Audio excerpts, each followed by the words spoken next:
Assalamualaikum warahmatullahi wabarakatuh. Selamat siang, Ibu dosen dan rekan-rekan sekalian. Sebelumnya, terima kasih kepada Ibu Rizky Nipsiram Dini Magister Sains yang telah membuka presentasi pada siang hari ini. Kami dari kelompok 4 izin mempresentasikan hasil kami dengan mata kuliah farmakognosi dan 3 materi, yaitu yang pertama mikroskopis dan makroskopis yang terdiri dari amilum, rizoma, radik, kortek, lignum, folium, flos, fructus, dan semen. Untuk materi yang kedua yaitu fitokimia evaluasi mutu simplicia dan materi yang ketiga yaitu screening fitokimia.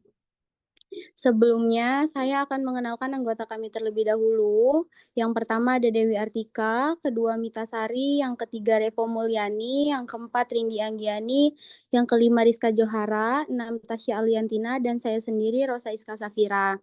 Baik, untuk mempersingkat waktu, mari kita sama-sama menyimak hasil diskusi kami yang akan dibacakan oleh rekan-rekan saya. Kepada rekan-rekan yang bersangkutan, dipersilahkan. Baik, terima kasih moderator. Saya akan membacakan hasil diskusi kami.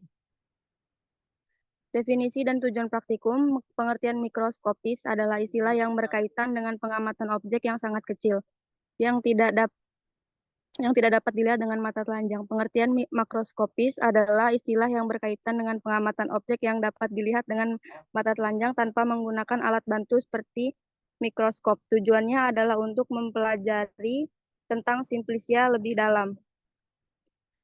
Amilum patisingkong, nama simplicia Amilum manihot, nama lain Manihot S. culentagrans. Yang kedua, pati beras, nama simplicia Amilum oryzae, nama latinnya Oryza sativa. Yang ketiga, ada pati gandum, nama simplicia Amilum tritisi, nama latinnya Triticum aestivum. Yang ketiga, ada pati kentang, nama simplicia Amilum solani, nama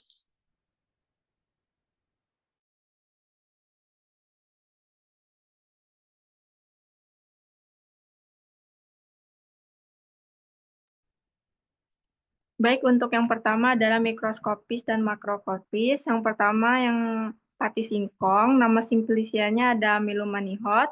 Nama latin dari pati singkong adalah Manihot esculenta crens. Jadi yang kami dapat dari praktikum kemarin adalah mikroskopisnya, bisa dilihat di layar.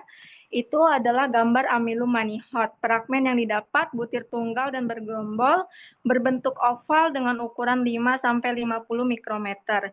Tiga memiliki pola khas seperti titik, kadang juga segitiga pada saat pengamatan mikroskop. Yang kedua adalah pati beras, nama simplicianya adalah Amirum oryzae, nama latinnya adalah Oryza sativa. Jadi dari praktikum kemarin juga kami hanya mendapatkan mikroskopisnya, yaitu Amilum oryzae, fragmen yang didapat butiran berbentuk bulat atau oval dengan ukuran 5-25 mikrometer. Pada saat diperiksa mempunyai pola yang khas berbentuk poligonal, bersudut tajam. Hitus dengan tidak tampak jelas jika diamati di bawah cahaya tampak bentuk silang berwarna hitam.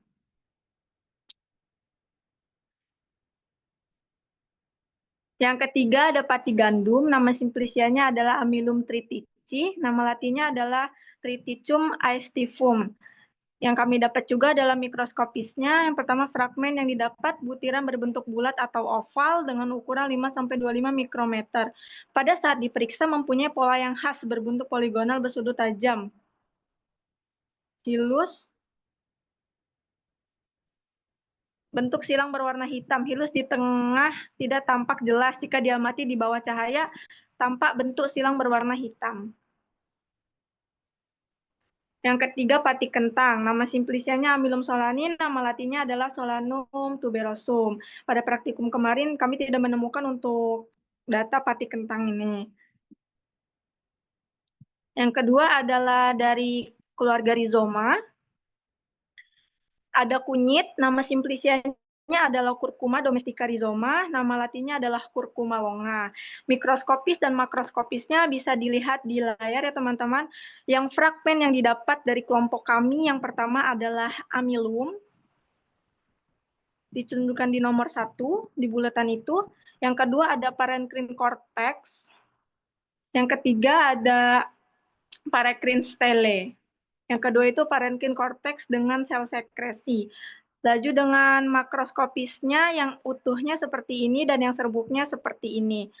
Untuk rasanya agak pahit, agak pedas, warna kuning jingga, kecoklatan sampai coklat kemerahan. Baunya khas kunyit. Selanjutnya ada bengle, nama simplicianya adalah Gingiberis montanum rhizoma. Nama latinnya adalah Gingiber montanum.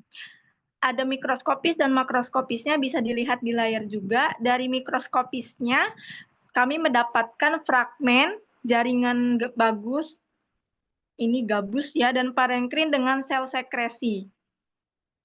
Untuk makroskopisnya bisa dilihat juga, untuk rasa dari si bengle ini rasanya itu pahit pedas, warnanya coklat muda, dan baunya itu berbau khas. Yang selanjutnya adalah jahe, nama simplicianya Gingiberis rhizoma. Nama latinnya Gingiber officinale. Kami mendapatkan data di makroskopis, untuk tampilannya seperti ini bentuknya, rasanya pedas, warnanya lapisan luarnya coklat kekuningan, warna lapisan dalam putih kekuningan, baunya khas menyengat pedas. Yang selanjutnya adalah lempuyang. Nama simplicianya yaitu Gingiberis aromatici rhizoma. Nama latinnya Gingiber aromaticum. Untuk datanya kami dapat makroskopis. Ini tampilannya bisa dilihat di layar.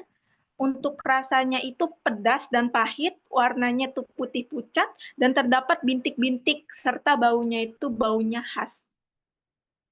Selanjutnya adalah dari keluarga radik. Ada kelembak, nama simplicianya Rei officinalis radik, nama latinnya Rem officinalis. Ini data mikroskopisnya dari praktikum kemarin, fragmen yang kami temukan yang pertama adalah amilum, yang kedua adalah berkas pengangkat dengan penebalan tipe tangga. Selanjutnya ada korteks.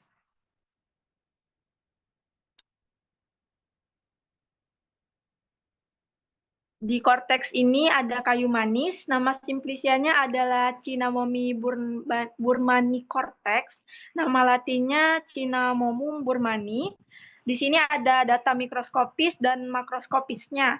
Dari data mikroskopisnya kami mendapatkan 3 fragmen. Yang pertama serabut escalerenchyme, yang kedua peredrem bagian selnya, yang ketujuh serabut sel minyak pada parenchyma. Untuk makroskopisnya tampilannya seperti ini. Untuk rasanya itu sedikit manis, warnanya coklat kekuningan, coklat kemerahan, terdapat bercak putih, dan bau khas. Yang selanjutnya adalah lignum. Di sini ada kayu secang, nama simplicianya Caesalpiniae saponis lignum. Nama latinnya Caesalpina sappan. Untuk data mikroskopis dan makroskopisnya kami dapatkan semua. Untuk yang mikroskopis, kami mendapatkan 2 fragmen. Yang pertama, unsur kilem dengan nokta. Yang kedua, selekrim. Maksudnya 3 fragmen. Yang ketiga adalah selekrim dengan kristal kalsium oksalat, bentuknya itu prisma. Untuk makroskopis dari simplicia ini itu rasanya kelat dan pahit, warna merah jingga atau kuning, dan berbau khas. Terima kasih. Untuk selanjutnya bisa dilanjut. Selanjutnya ada folium.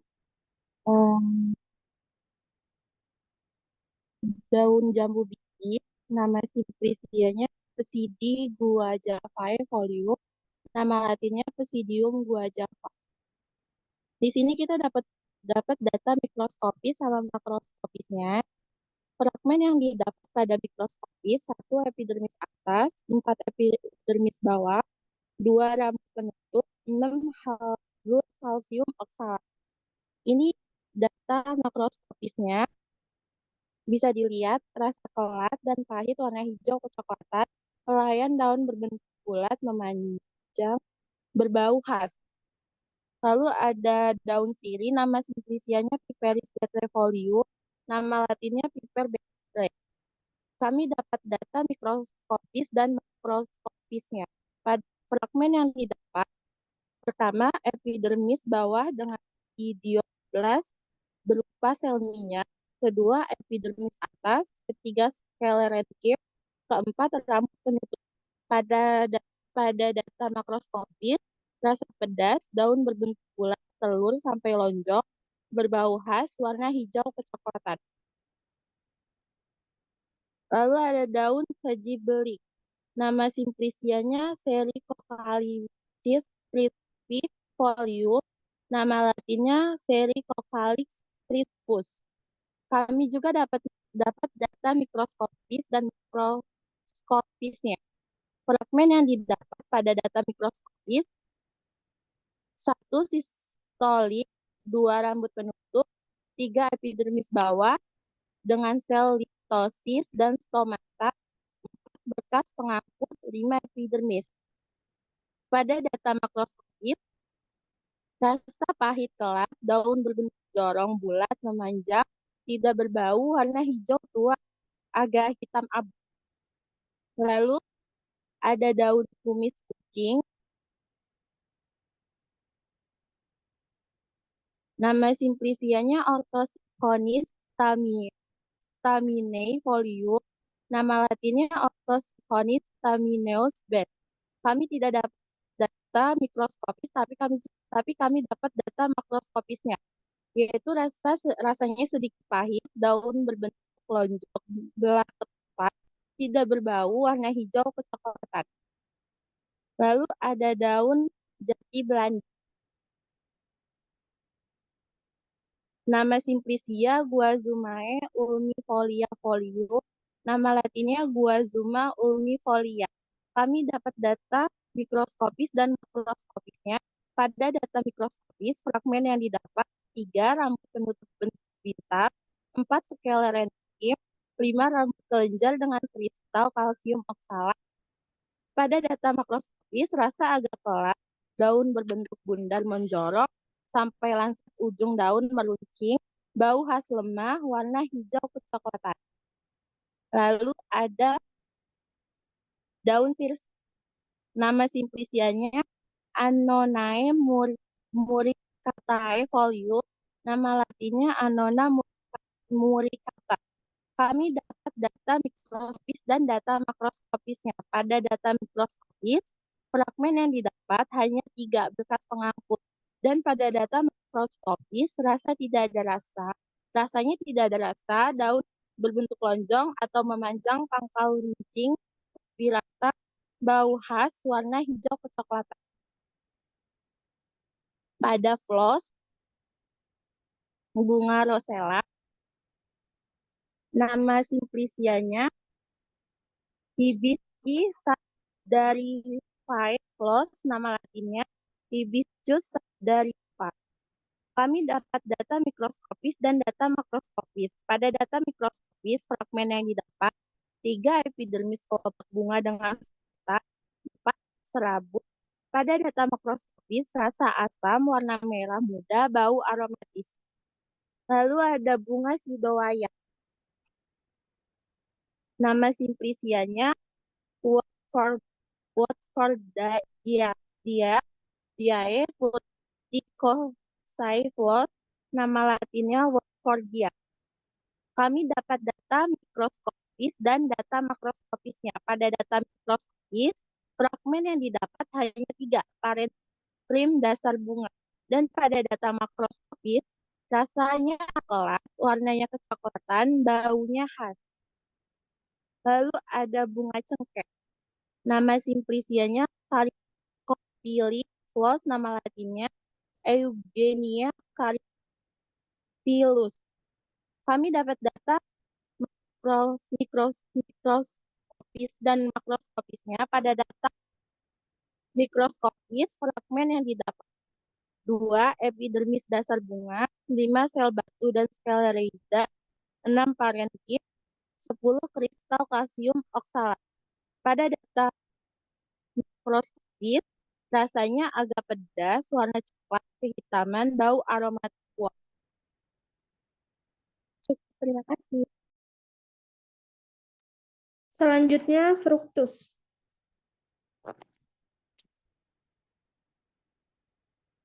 Fruktus buah kemukus, nama Simplicia piperis cubebae fructus, nama Latin Piper cubebae L. Di sini kita mendapatkan mikrokopis. Makrokopisnya kita tidak mendapatkan data. Fragmen yang kita dapatkan ada 1 Sclereida, 2 Endocarpium. Selanjutnya ada buah mengkudu. Nama Simplicia Morindae citrifolii fructus. Nama Latin Morinda citrifolia L. Di sini kita mendapatkan 2 mikrokopis dan makrokopis. Bisa dilihat fragmen yang didapatkan dari mikrokopis adalah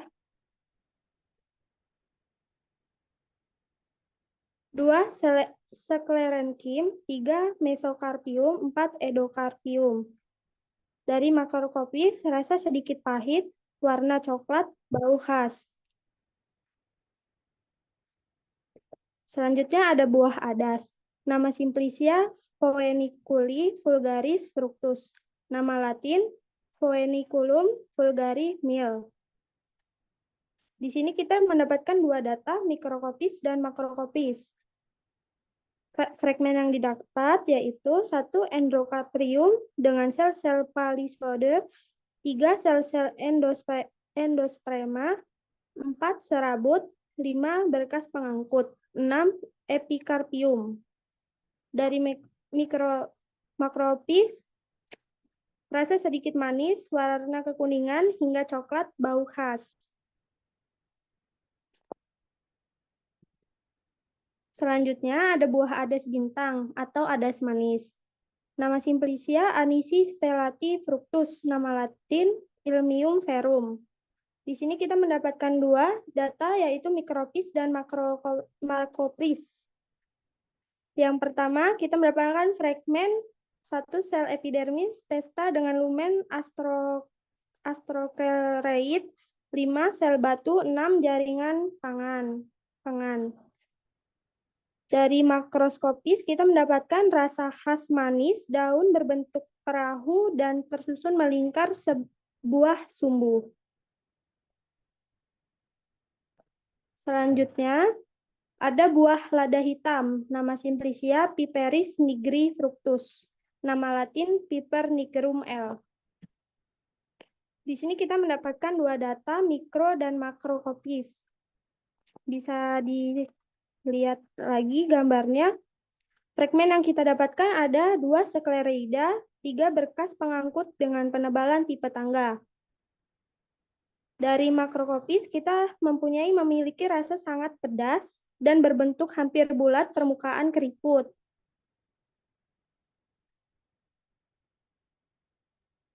Selanjutnya keluarga semen.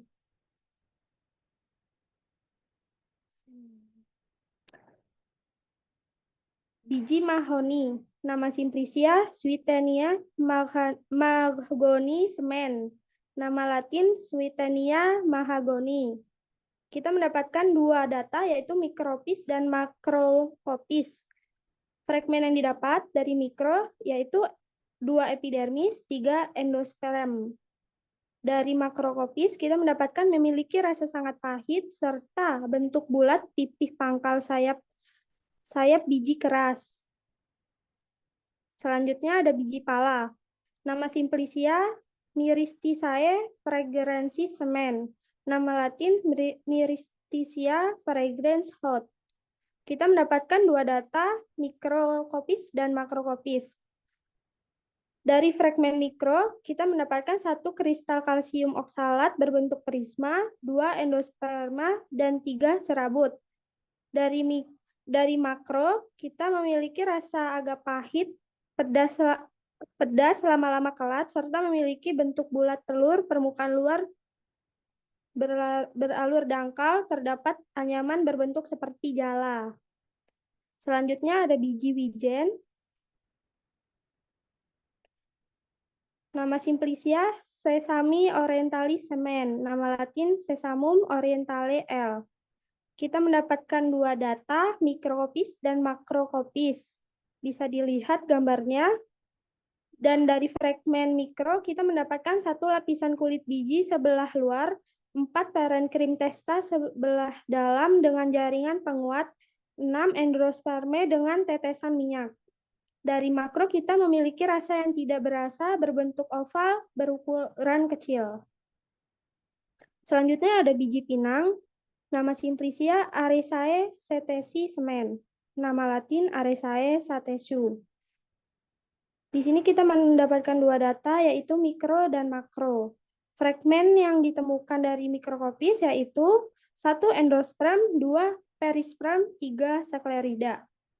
Dari makrokopis kita memiliki rasa kelat, berbentuk berupa irisan atau potongan keras dari biji pinang. Sekian, kami serahkan ke moderator. Baik, terima kasih kepada rekan-rekan sekalian yang telah membacakan hasil kerjanya masing-masing. Ini pemaparan hasil diskusi kelompok kami. Kami akan membuka sesi tanya jawab. Bagi yang ingin bertanya, dipersilahkan.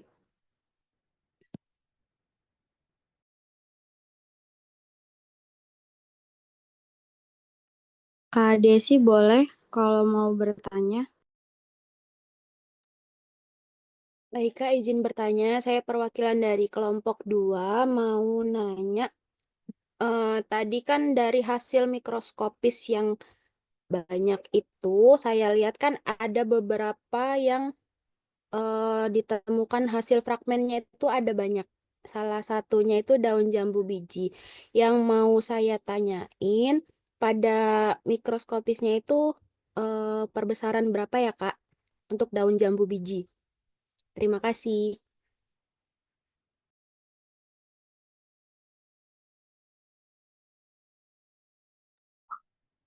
Maaf Kak, izin menjawab.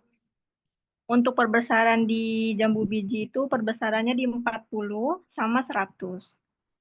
Terima kasih. Atau kurang jelas? Sudah Kak, terima kasih. Oke, selanjutnya ada yang mau bertanya lagi? Izin bertanya, Kak. Ya, bertanya apa Kak? Untuk pertanyaannya yaitu perbedaan antara makro sama mikro. Kemudian untuk gimana sih cara ngomong? Apa perbedaan antara makro sama mikro? Gitu.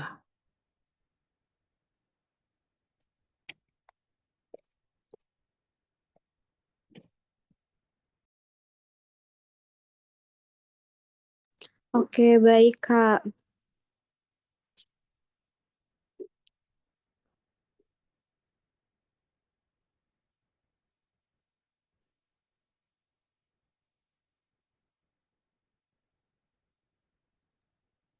Izin menjawab Kak pertanyaan Kak Eni.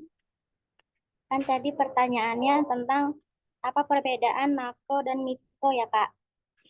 Nah, kalau makroskopis itu dia dapat diamati langsung dengan mata tanpa bantuan alat.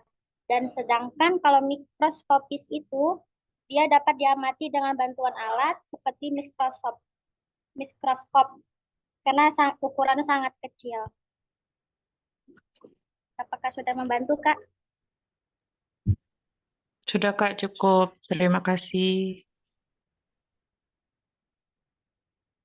Oke, selanjutnya kita ke materi 2, yaitu tentang fitokimia evaluasi mutu simplicia. Kepada rekan-rekan yang bersangkutan, dipersilahkan. Baik, terima kasih moderator. Izin menjelaskan bagian 2 fitokimia evaluasi mutu simplicia. Definisi dan tujuan praktikumnya, pengertian fitokimia merupakan kajian ilmu yang mempelajari sifat dan interaksi evaluasi senyawaan kimia metabolit sekunder dalam tumbuhan. Pengertian evaluasi mutu adalah proses sistematis untuk menilai, mengukur, dan mengevaluasi kualitas dan efektivitas sesuatu. Tujuannya, mahasiswa mampu mengevaluasi mutu Simplisia dengan cara yang benar. Yang pertama, parameter spesifik. Yang A, pengertiannya, penentuan parameter spesifik adalah aspek kandungan kimia kualitatif dan aspek kuantitatif kadar senyawa kimia yang bertanggung jawab langsung terhadap proses standarisasi, meliputi uji organoleptis, mikroskopis, kadar sari larut air, kadar sari larut etanol, dan screening fitokimia. Prosedur kerjanya, yang pertama, mendeskripsikan tata nama Simplisia yang meliputi nama Simplisia, nama Latin tumbuhan, dan nama Indonesia tumbuhan. Lalu hasil identifikasi Simplisia, pertama nama Simplisia, Curcuma domestica rhizoma. Yang kedua nama Latin tumbuhannya Curcuma domestica. Yang ketiga nama Indonesia tumbuhannya itu kunyit. Lalu yang kedua hasil organoleptisnya, pertama bentuknya serbuk halus, yang kedua berwarna kuning jingga, yang ketiga memiliki bau khas aromatik, yang keempat memiliki rasa sedikit pahit dan pedas. Lalu yang parameter spesifik dua organoleptis, prosedur kerjanya yang pertama Simplisia diletakkan pada cawan porselin, lalu amati secara organoleptis yang meliputi dari bentuk, aroma, dan rasa. Yang kedua, catat dan dokumentasi hasil pengamatan. Pembahasannya, pada uji organoleptis dilakukan secara makroskopis, yaitu dengan mendeskripsikan berdasarkan bentuk, warna, bau, dan rasa. Hasil menunjukkan bahwa Simplisia kunyit memiliki bentuk serbuk dengan warna kuning jingga, baunya yang khas kunyit, dan rasanya yang cenderung sedikit pahit dan sedikit pedas.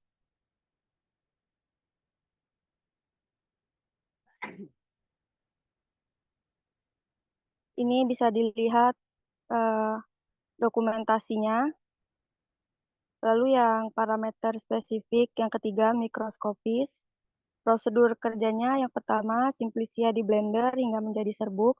Yang kedua, serbuk Simplisia diletakkan di atas kaca preparat, kemudian ditetesi dengan aquades, lalu ditutup dengan cover glass dan difiksasi dengan api Bunsen. Yang ketiga, kemudian Simplisia diamati menggunakan mikroskop dengan perbesaran 40 kali dan 100 kali untuk melihat fragmen pengenal pada sampel. Yang keempat, catat gambar dan identifikasi hasil pengamatannya. Lalu pada parameter spesifik yang mikroskopis ditemukan fragmen 1. Ini hasilnya dalam perbesaran 100 kali. Dan yang ini yang di sebelah kanan itu perbesaran 40 kali. Lalu pembahasannya, pada uji mikroskopis didapatkan hasil bahwa pada perbesaran 100 kali berkas pengangkut dengan penebalan tipe tangga dan pada perbesaran 40 kali serabut atau rambut penutup, yang dimana dapat diketahui oleh gambar referensi modul. Ini ada gambar dari referensi modul. Di sebelah kiri itu ada berkas pengangkut dengan penebalan tipe tangga, dan yang sebelah kanan itu ada serabut atau rambut penutup. Baik, terima kasih. Kami kembalikan ke moderator. Yang keempat, ada kadar sari larut air. Yang pertama, Simplisia ditimbang sebanyak 2,5 gram, kemudian dimasukkan ke dalam labu bersumbat. Lalu ditambahkan 100 ml air jenuh kloroform, 3 tetes kloroform, dan 100 ml aquades. Dikocok berkali-kali selama 6 jam pertama, biarkan selama 18 jam. Yang kedua, biarkan selama 18 jam. Setelah 18 jam, selanjutnya disaring. Kemudian, sebanyak 20 ml filtrat dimasukkan ke dalam cawan dan dipanaskan pada suhu 15 derajat Celcius hingga bobot tetap. Yang ketiga, hitung menggunakan rumus persen kadar sari A1 kurang A0 atau per B dikali 100%. Keterangannya, A1 bobot cawan plus Simplisia setelah pemanasan dalam atau gram. A0-nya bobot cawan kosong yang B-nya bobot awal Simplicia. Dokumentasi kadar sari larut air sebelum di-open itu sebelah kiri ada 65 gram dan setelah open 63 gram. Hasil kadar sari larut air, persen kadar sari sama dengan 65 dikurang 52 dikali 100%. Dibagi 2,5. Hasilnya 44,2 gram. Pembahasannya, pada uji kadar sari larut air, Simplicia ditimbang 2,5 gram, masukkan ke labu sumbat, ditambahkan air 100 ml. Dikocok, lalu dibiarkan selama 18 jam. Setelah 18 jam, sebanyak 20 ml filtrat dipanaskan dengan hingga bobot tetap. Pada praktikum, dibutuhkan 3 kali pemanasan hingga hasil bobot tetap, sehingga dapat dihitung hasil persen kadar sari larut air sebesar 44,2%. Yakni tidak memenuhi syarat karena lebih dari 10%. Pada hasil akhir Simplicia, larut dalam air bersifat polar. Yang kelima, kadar sari larut etanol. Yang pertama, Simplicia ditimbang sebanyak 2,5 gram, kemudian dimasukkan ke dalam labu bersumbat. Lalu ditambahkan 100 ml etanol, dikocok berkali-kali selama 6 jam pertama. Biarkan selama 18 jam. Yang kedua, setelah 18 jam, selanjutnya disaring. Kemudian, sebanyak 20 ml filtrat dimasukkan ke dalam cawan dan dipanaskan pada suhu 105 derajat Celcius hingga bobot tetap. Yang ketiga, hitung menggunakan rumus persen kadar sari A1 dikurang A0 dibagi B dikali 100%. Keterangannya, A1 adalah bobot cawan plus Simplicia setelah pemanasan. A0 yaitu bobot cawan kosong, yang B bobot awal Simplicia. Dokumentasinya kadar sari larut etanol sebelum di-open 65 gram dan sesudah di-open 63 gram. Hasil kadar larut etanol, kadar sari larut etanol diketahui cawan kosongnya 52 gram, cawan plus alkoholnya 63 gram. 63 dikurang 52 dibagi 2,5 dikali 100%. Hasilnya 42,2%.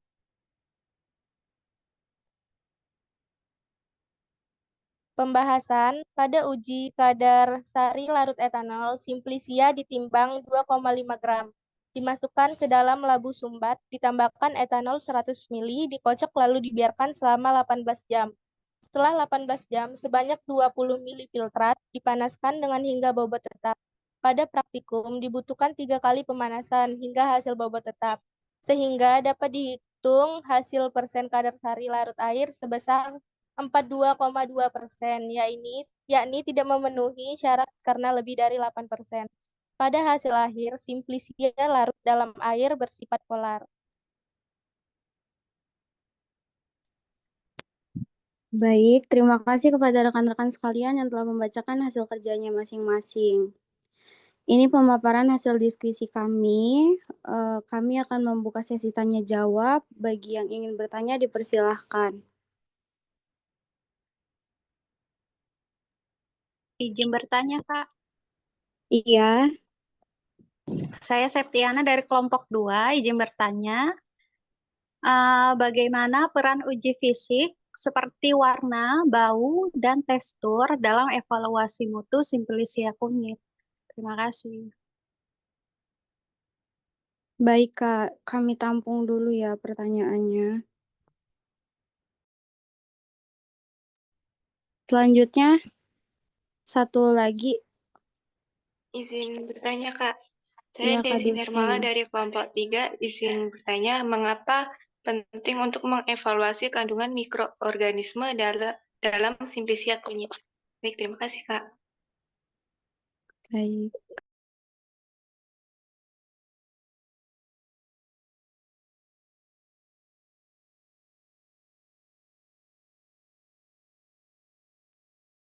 Baik, izin menjawab pertanyaan dari Kak Septiana.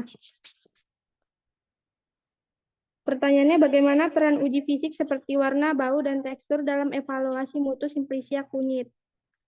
Jawabannya, uji fisik seperti warna, bau, dan tekstur penting dalam evaluasi mutu Simplicia kunyit karena dapat menunjukkan kesegaran dan kualitasnya. Warna yang cerah menandakan kunyit yang baik. Bau khas yang menunjukkan kandungan minyak atsiri yang optimal, dan tekstur yang kering serta rapuh menunjukkan bahwa kunyit telah dikeringkan dengan baik. Ketiga aspek ini membantu mengidentifikasi apakah kunyit masih layak digunakan atau telah mengalami kerusakan. Sekian, Kak. Ada lagi?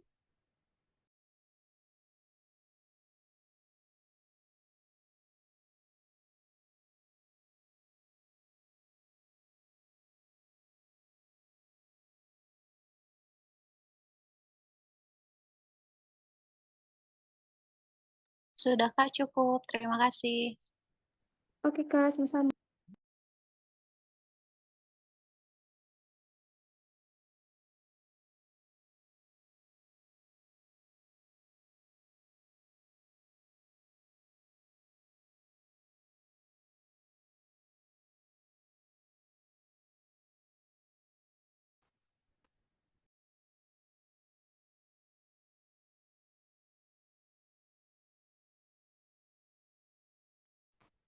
Baik, izin menjawab pertanyaan yang pertama ya. Oke, mengapa penting mengevaluasi kandungan mikroorganisme dalam Simplicia kunyit? Penting untuk mengevaluasi kandungan mikroorganisme dalam Simplicia kunyit karena mikroorganisme seperti jamur dan bakteri dapat memengaruhi kualitas, keamanan, dan daya simpan kunyit. Kehadiran mikroorganisme patogen dapat menyebabkan kerusakan, kontaminasi, atau penurunan khasiat kunyit. Sehingga evaluasi ini penting untuk memastikan produk tetap aman dan efektif untuk digunakan. Bagaimana, Kak? Cukup, Kak. Terima kasih. Sama-sama, Kak.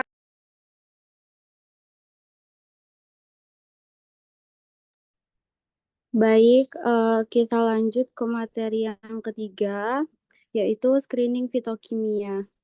Kepada rekan-rekan yang bersangkutan dipersilahkan. Ya, yang terakhir ada praktikum screening fitokimia. Apa itu screening fitokimia dan tujuannya dilakukan screening fitokimia? Screening fitokimia merupakan tahap pendahuluan yang dapat memberikan gambaran mengenai kandungan senyawa tertentu dalam bahan alam yang akan diteliti. Screening fitokimia dapat dilakukan baik secara kualitatif, semi kuantitatif, maupun kuantitatif, sesuai dengan tujuan yang diinginkan. Tujuannya untuk memberikan informasi terkait golongan senyawa metabolit sekunder yang di dalam tanaman. Screening fitokimia dapat dilakukan secara kualitatif dengan metode pengujian warna menggunakan reaksi tertentu. Nah, di sini kita menggunakan jenis Simplicia yang digunakan yaitu Simplicia kunyit. Nama Simplicianya itu Curcuma domestica rhizoma.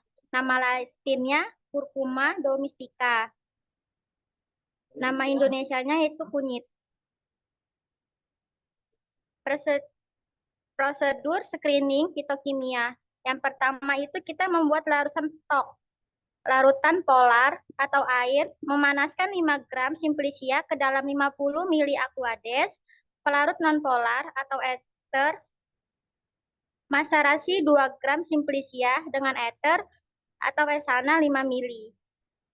Yang kedua yaitu pemeriksaan alkaloid. Yang pertama yaitu serbuk Simplicia sebanyak 1 gram dibasahkan dengan amonia 25% atau 3 ml. Digerus dalam mortir, kemudian ditambahkan kloroform 4 ml.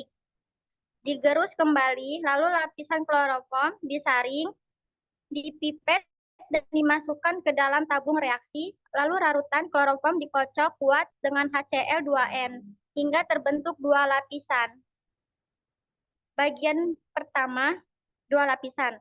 Lapisan asam paling atas diambil lalu dibagi 3 bagian tabung reaksi dan diperlakukan sebagai berikut. Yaitu yang pertama, bagian tabung reaksi ke-1 digunakan sebagai blanko atau pembanding. Bagian kedua, tabung reaksi kedua ditambahkan reaksi Mayer jika menghasilkan kekeruhan atau endapan berwarna putih menunjukkan adanya alkaloid. Dan tabung ketiga itu ditambahkan dengan reaksi Dragendorf jika berbentuk kekeruhan atau endapan berwarna jingga kekuningan atau merah bata menunjukkan adanya alkaloid. Yang ketiga yaitu pemeriksaan flavonoid.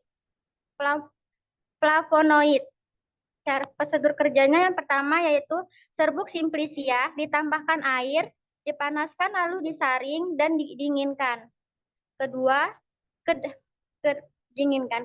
dalam filtrat ditambahkan serbuk magnesium, asam klorida, dan ambil alkohol kemudian dikocok kuat. Diamkan hingga terbentuk 2 lapisan. Yang ketiga, bandingkan dengan blanko atau kontrol jika berbentuk warna kuning, jingga, atau merah pada lapisan amil alkohol menunjukkan adanya flavonoid. Yang keempat yaitu pemeriksaan saponin. Yang prosedur kerjanya yang pertama yaitu serbuk simplisia ditambahkan air, dipanaskan lalu disaring. Yang kedua, setelah dingin, filtrat dalam tabung reaksi dikocok kuat-kuat selama lebih kurang 30 detik. Yang ketiga, pembentukan busa sekurang-kurangnya setinggi 1 cm dan persisten selama 10 menit serta tidak hilang. Setelah penambahan 1 tetes asam klorida, encer menunjukkan bahwa dalam simplisia terdapat saponin. Yang kelima yaitu pemeriksaan tanin atau polifenolat. Prosedur kerjanya yang pertama yaitu serbuk simplisia ditambahkan air, dipanaskan kemudian disaring. Filtrat dibagi 3 bagian ke dalam 3 tabung reaksi dan diperlakukan sebagai berikut. Yang pertama yaitu bagian 1, filtrat ditetesi larutan besi klorida, terbentuk warna biru hitam menunjukkan adanya tanin dan polifenolat alam. Yang ketiga yaitu bagian 2, filtrat dibagi ulang dengan penambahan larutan gelatin 1%. Adanya endapan putih menunjukkan adanya tanin. Yang keempat yaitu bagian 3, filtrat ditambahkan reaksi Triasni, kemudian dipanaskan dalam penanggas air. Terbentuknya endapan merah, mudah menunjukkan adanya tanin katekat. Selanjutnya endapan disaring, filtrat dijenuhkan dengan natrium asetat dan ditambahkan beberapa tetes larutan besi klorida. Terbentuknya warna biru tinta menunjukkan adanya tanin galat. Yang keenam yaitu pemeriksaan quinone. Prosedur kerjanya serbuk simplisia dipanaskan dengan air kemudian disaring. Kedua, filtrat ditetesi dengan larutan NaOH, terbentuknya warna kuning hingga merah menunjukkan adanya senyawa kelompok quinone. Yang ketujuh yaitu pemeriksaan steroid atau triterpenoid. Prosedur kerjanya yang pertama yaitu simplisia dimaserasi dengan ether selama 30 menit, tutup rapat, kemudian disaring. Filtrat ether diuapkan di atas cawan penguap hingga kering. Ketiga yaitu pada residu diteteskan reaksi Lieberman-Burkhardt. Terbentuknya warna ungu menunjukkan bahwa dalam simplisia mengandung senyawa kelompok triterpenoid, sedangkan bila terbentuk warna biru hijau menunjukkan adanya senyawa kelompok steroid. Yang kedelapan yaitu pemeriksaan monoterpen atau sekuiterpen. Prosedur kerjanya yang pertama yaitu Simplicia dimaserasi dengan ether selama 30 menit, tutup rapat, kemudian disaring. Yang kedua, filtrat ether diuapkan di atas cawang penguap hingga kering. Pada residu tetapkan reaksi anisaldehid kurang asam sulfat atau reaksi vanilin sulfat dari pinggir cawan. Terbentuknya warna-warna menunjukkan adanya senyawa monoterpenoid dan sesquiterpenoid. Untuk hasil pengamatan bisa dilihat pada golongan senyawa alkaloid ditambah dengan drag and drop, perubahan yang terjadi itu adalah reaksi negatif, terjadi perubahan warna menjadi hijau tua. Untuk dokumentasinya bisa dilihat di tabel. Untuk golongan senyawa flavonoid ditambah dengan magnesium HCl pekat dan amil alkohol, perubahan yang terjadi adalah reaksi positif terbentuk warna jingga kemerahan. Pada golongan senyawa saponin ditambah dengan HCl2N, perubahan yang terjadi yaitu reaksi positif padanya busa ketika pengocokan. Golongan quinon ditambah dengan NaOH, perubahan yang terjadi yaitu reaksi positif terjadi warna kemerahan. Senyawa tanin dan polifenolat ditambah 1 larutan besi klorida, yang kedua itu ditambah dengan gelatin 1%, dan yang ketiga itu ditambah dengan steasni, dijenuhkan dengan natrium asetat dan ditambahkan beberapa tetes larutan besi klorida. Untuk perubahan yang terjadi, itu yang pertama reaksi positif terbentuk warna hitam menunjukkan adanya tanin dan polifenolat alam. Reaksi yang kedua yaitu reaksi negatif karena tidak adanya endapan putih tidak menunjukkan adanya tanin. Reaksi yang ketiga yaitu setelah dipanaskan terbentuknya endapan merah muda menunjukkan adanya tanin katekat. Selanjutnya endapan disaring setelah dijenuhkan dengan natrium asetat dan ditambahkan larutan besi klorida. Reaksi negatif tidak terbentuk warna biru tinta, tidak menunjukkan adanya tanin galat. Senyawa golongan steroid dan triterpenoid ditambah dengan Lieberman-Burkhardt, perubahan yang terjadi yaitu reaksi negatif, tidak terjadi perubahan warna. Untuk monoterpen atau sesquiterpen ditambah dengan vanilin sulfat, perubahan yang terjadi yaitu reaksi negatif, tidak ada perubahan warna. Untuk pembahasan, screening fitokimia merupakan suatu metode yang dilakukan untuk mengetahui kandungan senyawa kimia yang terkandung dalam ekstrak tanaman. Metabolit sekunder adalah senyawa-senyawa kimia yang merupakan hasil turunan dari metabolit primer yang pada umumnya diproduksi oleh organisme. Metabolit sekunder tidak dibutuhkan untuk pertumbuhan, tetapi metabolit sekunder sangat dibutuhkan untuk kelangsungan hidup, yaitu untuk menangkal serangan dari predator dan untuk bertahan terhadap lingkungan alkaloid. Minyak atsiri, glikosida, flavonoid, tanin, resin, saponin, dan sterol adalah substansi yang termasuk dalam metabolit sekunder. Metabolit yang diproduksi oleh tumbuhan tersebut memiliki nilai penting dan bahan baku industri farmasi, penyedap makanan, dan parfum. Untuk dokumentasi bisa dilihat di gambar.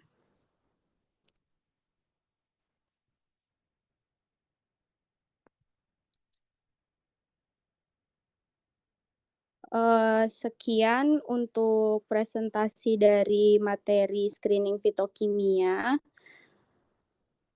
Kami membuka sesi tanya jawab. Bagi yang ingin bertanya dipersilahkan. Izin bertanya, Kak. Ya, Kak Pia.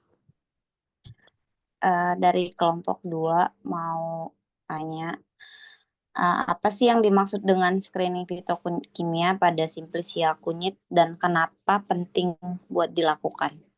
Terima kasih. Oke, baik. Satu penanya lagi.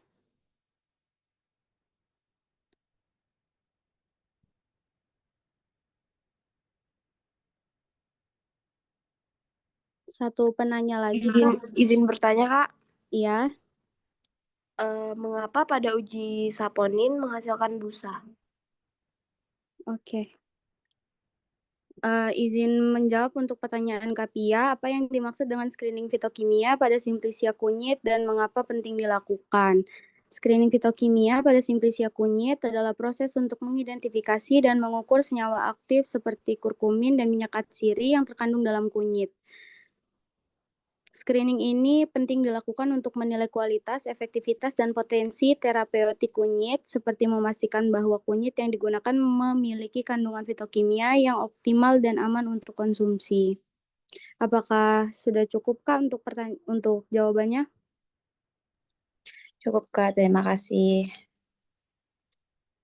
Izin menjawab untuk pertanyaannya Kak Aisyah, Nur Aisyah. Mengapa pada uji saponin menghasilkan busa?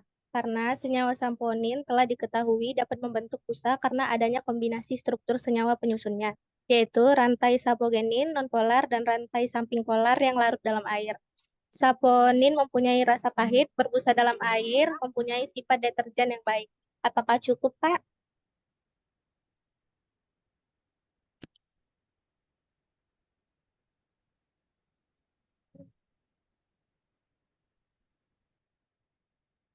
Apakah sudah cukup, Kak, untuk jawabannya, Kak Nuraisa? Sudah, Kak, makasih. Oke, sama-sama. Baik, untuk sesi tanya jawab kami tutup. Semoga jawaban dari kami sesuai dengan pertanyaan dari kakak-kakak sekalian. Untuk kurangnya kami mohon maaf. Kami tutup presentasi kami. Terima kasih semuanya. Wassalamualaikum warahmatullahi wabarakatuh.